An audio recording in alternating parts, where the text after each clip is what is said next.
Alright, I'm back recording because I need another episode of this to upload. So, let's get back into it. Repentance.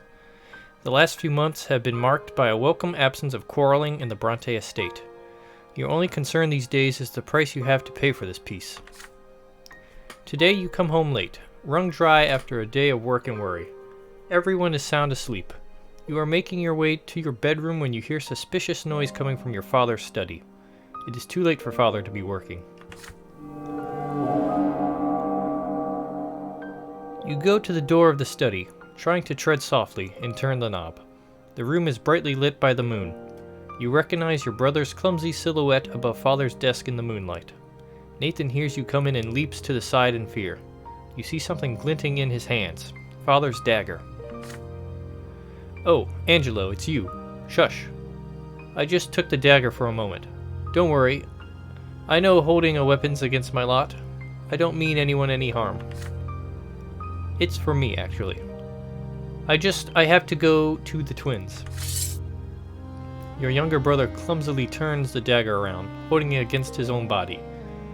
You try to remain still. Nathan wants to take one of his own lives, but why? "I'm not even sure how to say it, brother. I just can't find a place in this world. I'm always an outsider, always a waste of space. Isn't there some place for me in the twins' design? I can't stop thinking about it. I've been trying to understand them for so long. How am I supposed to live in their world? What's my place in their great plan? But I've only made things worse.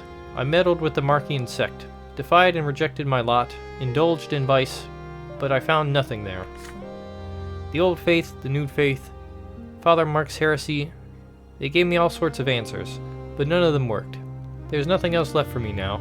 I've got to go see the twins myself and ask them. I know I'm an affront to their plan just because I'm alive, but I'll repent. I'll pray for their forgiveness." "But the twins never forgive," you tell Nathan softly. "They never have and they never will. You will be judged in the hereafter for every false step you take." Your young brother sighs heavily. "I know. Mother taught us all our lives. But I still have to try. There's no other way. One of my lives isn't too big of a price if it works. I can't find any use for them anyway. See you soon, brother. Hope I'll be different when I come back." A cloud passes over the moon. Father's study glows dark, illuminated only by the shining light of the distant pillar. Nathan's body contorts awkwardly. He raises the dagger, aiming it at his own heart. Okay, well, we only have one option, so I guess we'll take it. There's no point in deliberating. We will not be stopping Nathan from killing himself. Good thing we have extra lives in this game. Your younger brother has his reasons for taking his own life.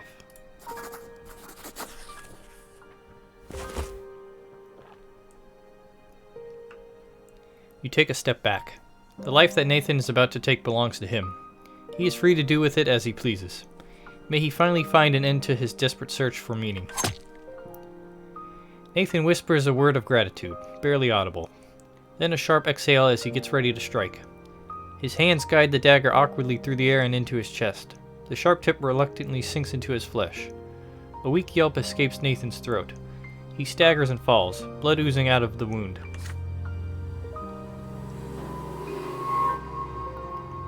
Moments pass, and Nathan's body dissipates as his mortal frame dissolves. He has departed to commune with the twins. What awaits him in the hereafter? You pick up Father's dagger, carefully wipe it clean, and put it in the drawer of his desk where it belongs. When the skies begin to grow bright before the dawn, you go to the family crypt to welcome your brother back. Nathan is already there, lying atop of the granite slab. Even made anew, his naked body is still just as thin, awkward, and feeble. He suddenly stands when he hears your footsteps. His eyes are shining with otherworldly light. "I spoke to them, brother. I dared to address them as my soul rose up. I begged the twins for forgiveness, and they heard me. They did. And the elder, he reached out to me. He wanted to respond to me. I know he did. But the younger sword stopped us. It cut the bond between us, and I fell. But I saw compassion in the elder's eyes, as I fell, and he followed me. He shall descend to this land again. He shall witness our suffering and bring his mercy, and then the world will change at last.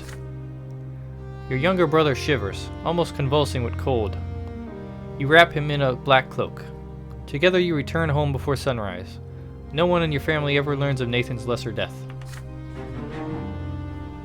Keep bopping the microphone with my mic on my headset. Nathan stops wasting time in taverns with suspicious characters. He spends every day in ardent prayer, again and again. His quiet voice speaks of the elder's coming return. The family watches the drastic change in their wayward son with great surprise. Well, Nathan is now hopeful. And we get a theology point.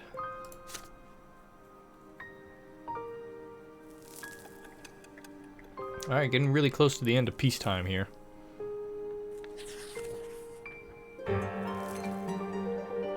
"11:45, a storm on the horizon. For over a year now, Enizote has been steadily simmering with unrest, like a soup pot over a well-stoked flame. Commoners flock to the squares in droves. The mob grows bolder, demanding new freedoms and protections under the law. The last straw insurgents commit brazen acts, hoping to overthrow the authorities. The noble gentry insisted that every mob be dispersed by force. They are ready to fight for their ancient privilege, sword in hand. In spite of this enormous pressure, Overseer Gaius Tempest remains highly reluctant to allow any bloodshed. But the common people are already too desperate. Even the age-old fear of the nobility's might is barely enough to keep them in check. More and more people are rejecting the lots and converting to the new faith, not to mention other, stranger, more esoteric teachings and beliefs. New secret societies and clandestine gatherings appear every day. Printed pamphlets litter the streets. Yet no one is rushing to subdue the citizens or punish the city, for now. Father Lennart has transformed the Temple of the Silver Tree into a new believer stronghold. He is no longer afraid to break the ban on preaching the new faith. His sermons now openly challenge the old faith. It seems the Church of the Twins is unable to recognize its great mistake. The lots must be abandoned as relics of the past. The Twins granted everyone the freedom to choose their own path in the world, and I will not stop until this freedom is recognized throughout the Empire. The new Patriarch of Magra must be chosen by the parish, not the clergy. This is the will of the Twins, and it must be ours as well. Lennart intends to amend the old order of the Church and become Patriarch. His opponents, however, are beset by eternal struggle and strife. The Inquisition is fighting a myriad of heresies, more of which appear every day. Not even the highest rank of the faith are free from suspicion. The new faith, meanwhile, is steadily growing in numbers. People no longer fear being damned to the foot of the pillar for rejecting the divine design. The streets are restless and dangerous. Minds and souls are beset by confusion. The authorities argue and bicker among themselves. Conspiracies plague the city. Time marches on and the change is coming. It cannot be stopped. Can you find a way to guide it to the right direction? The weight of a new age now rests upon your shoulders. +2. Alright, well, the new faith is starting to win now.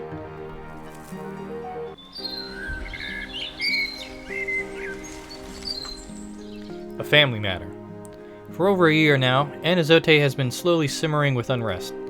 The feud between the estates, between the old faith and the new, between the law of the Empire and noble traditions. Tensions are at an all-time high, waiting for the slightest spark to catch a fire and burn. Even your family's affairs have been affected by the growing unrest. It is during these troubled times that the future of your family will be decided. Father shakes you awake early in the morning. He is excited, clutching a letter bearing the imperial seal of the Tempest dynasty. "Wake up, son. Come to the sitting room. A letter has come from Overseer Gaius Tempest." He gingerly breaks the seal and unfolds the missive. "To the Honorable Brante family, I, Gaius of the Tempest dynasty, Overseer of the province of Magra, have given due consideration to your petition to have your bloodline ennobled by the sword. You are expected in 1 week at Castle Enari, as all petitioners of the sword, where you shall hear my decision firsthand." After finishing the letter, Father turns to you. He looks fatigued. Well, son, it's time for us to be honest with each other about our family. What do you have to say about this? Where do we, the Brontes, stand after so many years? What hopes do we have for the future of this family? The past 7 years have been marked by many life-changing events. The rare joys, the frequent fights, the arguments, the attempts at peace, the losses. Sometimes you have managed to change their minds, and sometimes you have not. But your decisions may have made you realize what matters most to you. The future of the Bronte family must be decided here and now. Okay, well, it certainly seems like we could get a good option here. Between these two.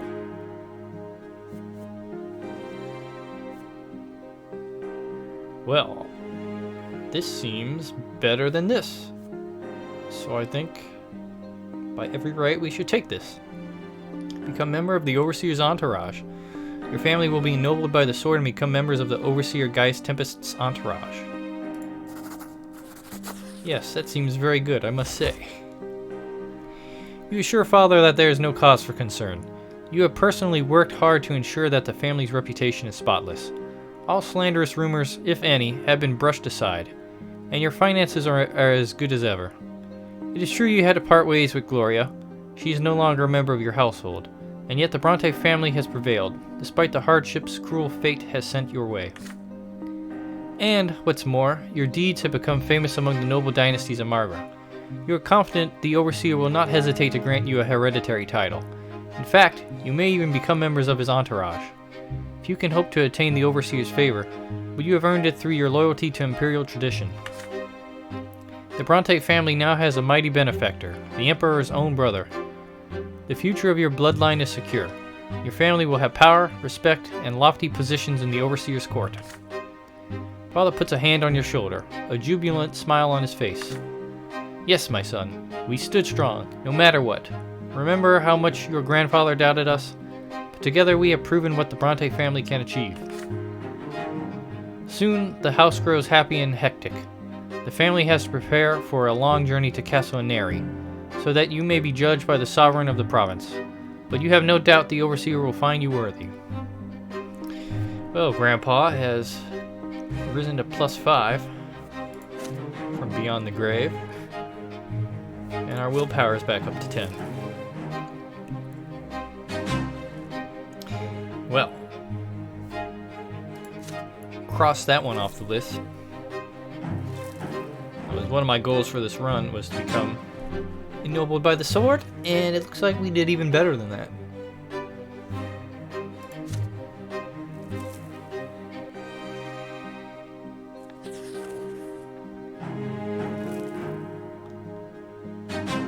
Alright, a noble bloodline.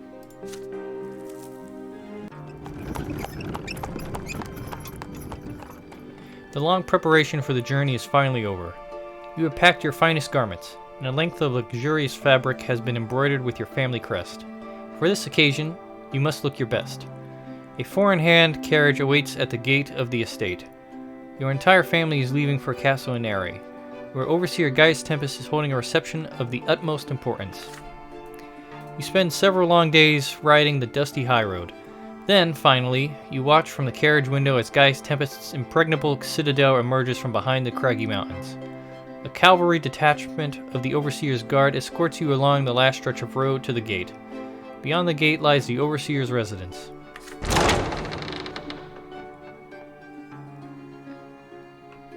You are ushered into a grand hall, already teeming with pacing nobles from the Overseer's court. Beneath this tall stone vault, matters are resolved, deals are brokered, and alliances are made. The Overseer's throne is unoccupied for now. Not far from the rest you see several noble families who have come from all over Margra. These are petitioners from the hereditary title, anxiously awaiting Gaius Tempest's judgment. You join them in the center of the hall. Then, suddenly, everyone falls silent. Gaius Tempest himself enters the room. Dressed in finery, the Archnean takes his place upon the throne. He casts a keen eye over the assembly, and gestures imperiously towards you. Approach! Following Father's lead, you kneel before the Overseer's throne. Your Grace, the Brante family has come to hear and obey your supreme will. For a long moment, Geist Tempest's face is cold and expressionless as he studies each and every one of you. Then, the Overseer allows himself a benevolent smile. I have heard the name Brante quite often in recent years. It brings me joy to see you before me now. You have proven yourself in word and deed as loyal followers who respect Imperial Order and maintain a clean reputation. I, Geist of the Tempest Dynasty, I hereby grant your petition and mercifully bestow upon the Brante bloodline the hereditary title of Nobles of the Sword. Bring forth the Blue Book. The Blue Book bears the names of every noble dynasty in the province. It comes to rest in Geist Tempest's hands. The descendants of the noble bloodline of the Brante shall henceforth be born into a noble lot, and so it shall be for all eternity, so long as the Empire endures and prospers. The nobles of the Overseer's court bow their heads before you. This is it, the long-awaited triumph of the Brante family.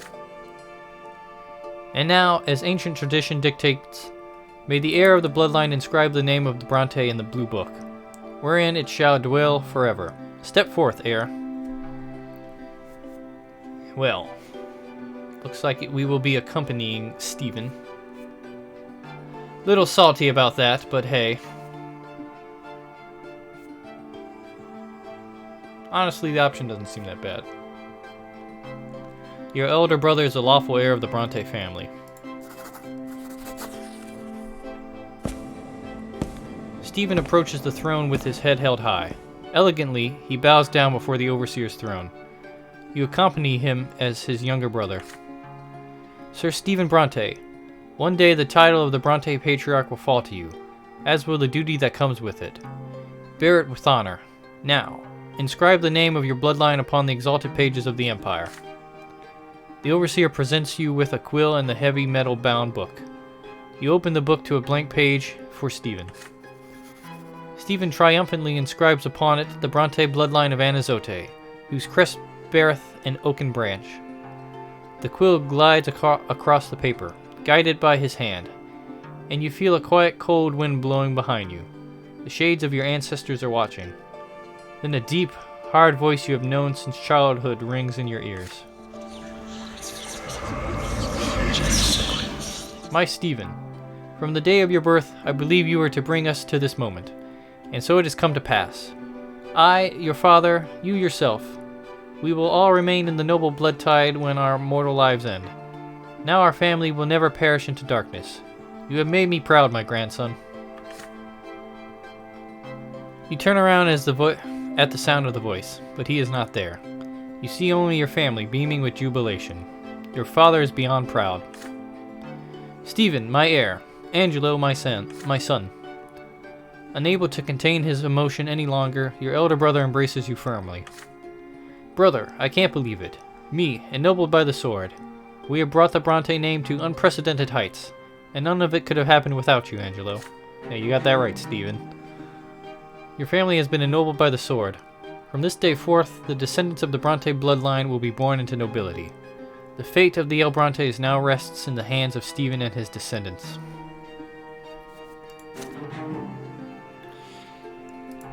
Well, that kinda sucks, but hey. It should be me. I'm the one pulling the strings over here. The smell of gunpowder. Oh boy, here we go.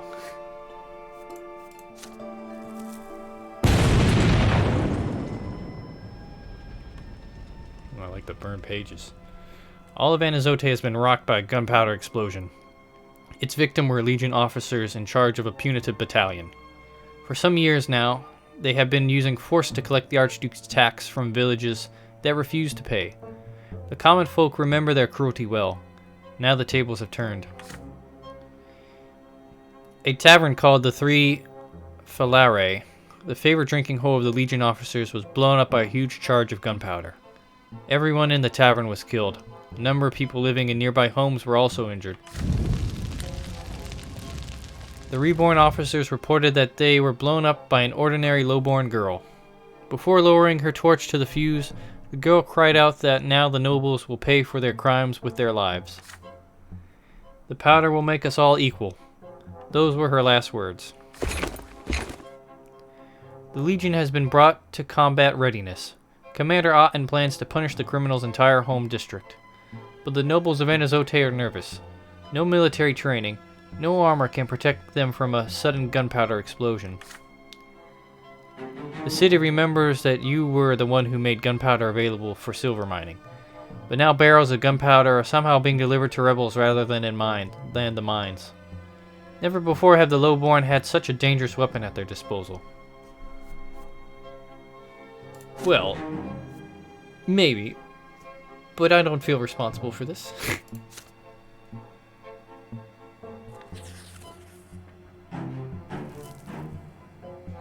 Prisoners.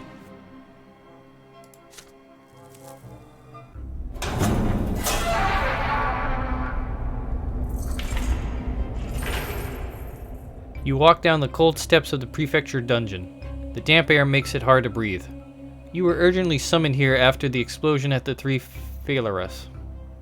The gendarmes have captured the perpetrator, a lowborn girl. Soon people from the secret chancellery will be here. Their institution handles riots and crimes against imperial authority. The worst of it is that gunpowder has evolved, and you were the one who succumbed to Mayor Egmont's entreaties and authorized the use of gunpowder in the silver mines. You need to get to the bottom of this before the secret chancellery comes for you.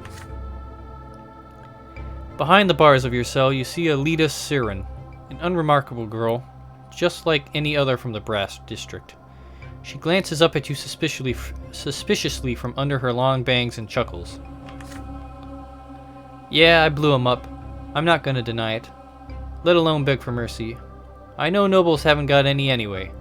My sister taught me that when she was hanged for making a peaceful speech in the capital. You send the gendarmes away. You need to interrogate the culprit one-on-one. Having made sure you are alone, you ask Alida where she got the gunpowder. She smirks, looking at you defiantly. This is just the beginning. We're the last straw. We're gonna destroy the old order, reduce it to nothing. We've got weapons, we've got gunpowder. We aren't helpless anymore. You are interrupted by loud footsteps down the hall, accompanied by angry shouts. You have to hold your tongue. The gendarmes push another prisoner into the adjacent cell. Your heart skips a beat when you recognize him. Do you know who I am? I own half the mines in Margra. Judge Sir Brante. Your gendarmes dragged me here by force. Why didn't you just summon me? I'd have come on my own free will. The gendarmes unceremoniously lock the industrialist in the cell and report to you. This commoner is suspected of transferring gunpowder to the rebels. Uh-oh, Egmont. Not good, Egmont.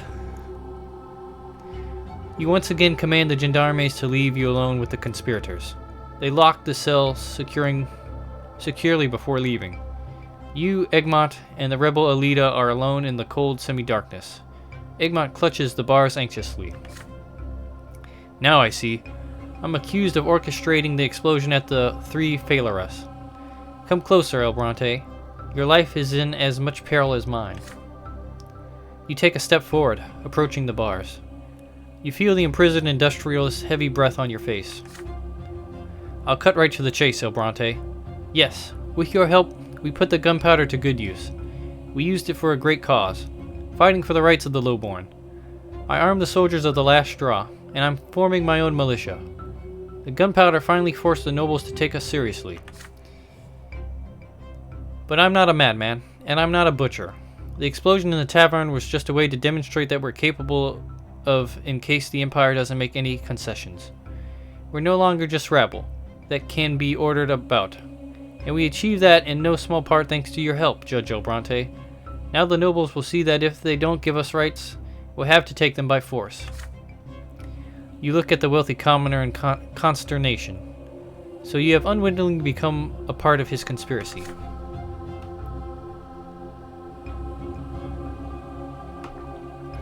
Yes, I concealed some parts of my plan from you, but it was even safer for you this way.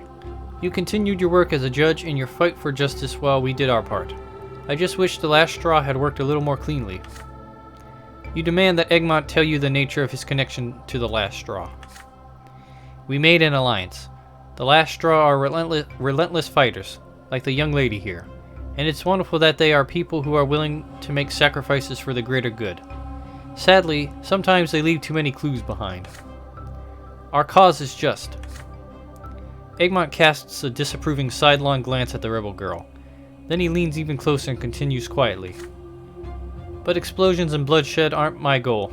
I'm going to make Anazote the first city in the Empire with all citizens have equal rights, no matter what estate they're born to or what lot they have. Isn't that what you've been struggling to achieve all along, El Brante? Do you think this is just some fantasy? We're one step away from taking power in the city and imposing our conditions on the Overseer and the Archduke. Time is running out. Soon the secret chancellery will take us, and then our cause is doomed. Unfortunately, you'll go down with us, my friend. We're in this together. Since you gave us the gunpowder, let's not let that happen. Not now. Not when we're so close to sparking genuine uprising. You don't betray your emotions to Egmont. Your face is thoroughly concealed by the shadows. Let us both out of the cage. Me and the girl from the last straw. Help us escape. I'll make sure you're clear of any suspicion. It'll seem like we broke out on our own. The secret chancellery will be busy hunting us down, and they'll leave you alone. Meanwhile, we'll finish our preparations and strike first. You've already picked a side, Angelo El Brante. Now it's time to take the change. Help me escape, and you'll be one of the heroes of the uprising. But if you betray me, you'll be one of its first victims. Hurry!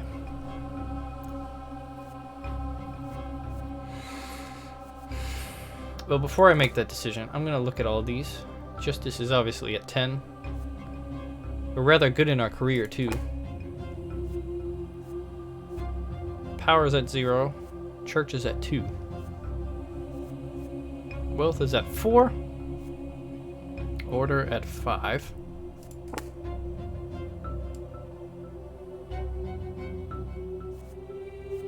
There's Egmont. I don't see any relations with the Alinda girl. As you can see, Papa, Stephen, and I are all L's now. Not quite sure why Nathan doesn't have an L, or Lydia. Kind of feel like they should have it. And then Gloria, who knows where Gloria is. But yeah, I just kind of wanted to point out that we now are El Brante. And we have died 3 times, so keep that in mind. If we pick this, it's going to be game over because we get another death. So it would be very wise not to pick this. So let's keep the prisoners in captivity. You hand the rebels over to the secret chancellery and destroy all evidence linking you to Egmont.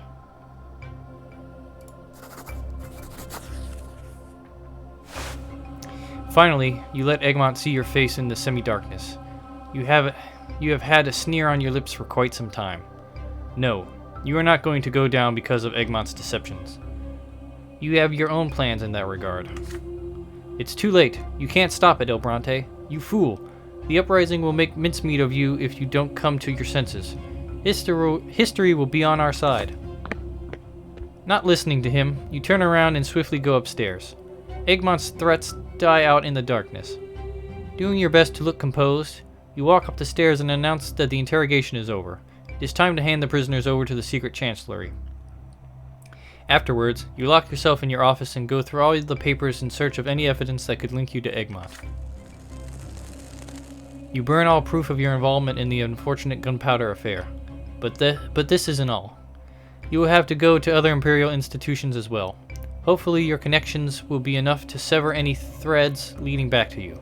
You hear a knock on the door. Well.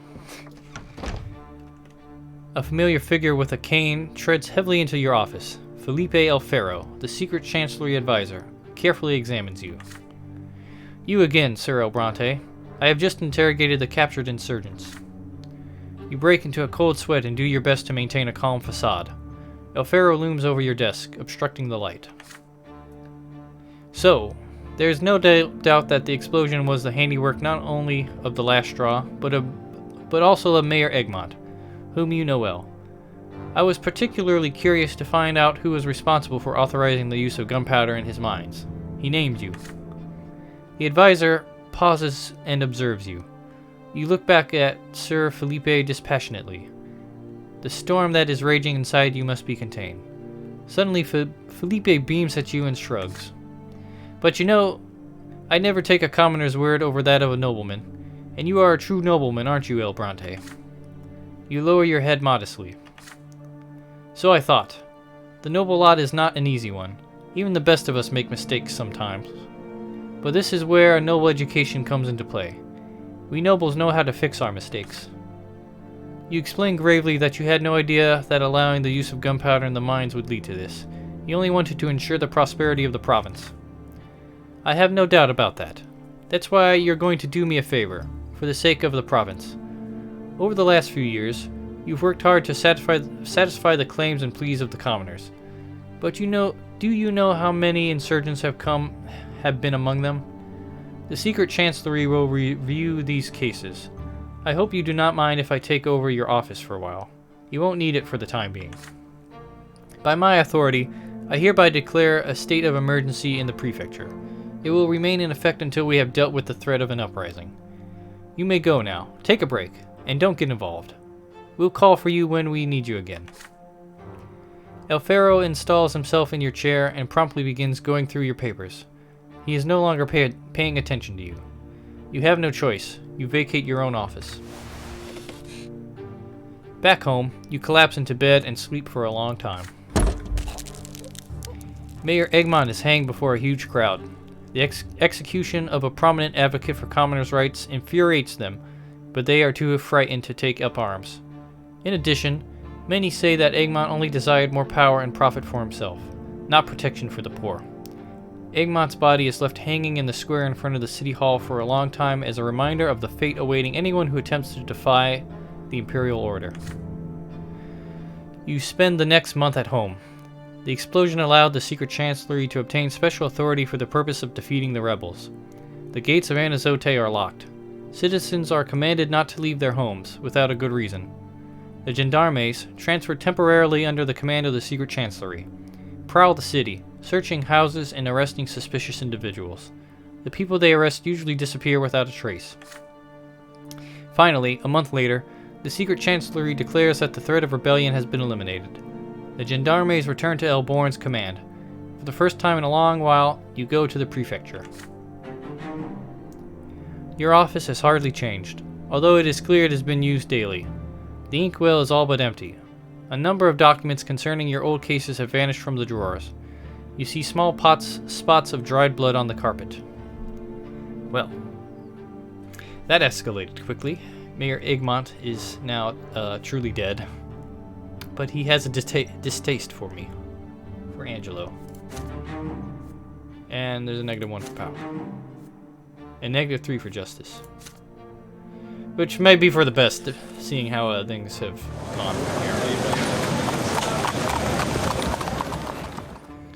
Alright, and with that, I think I'll go ahead and call it here. This looks like a really good place to end it. So thanks for watching, I really appreciate it. I love you, not really.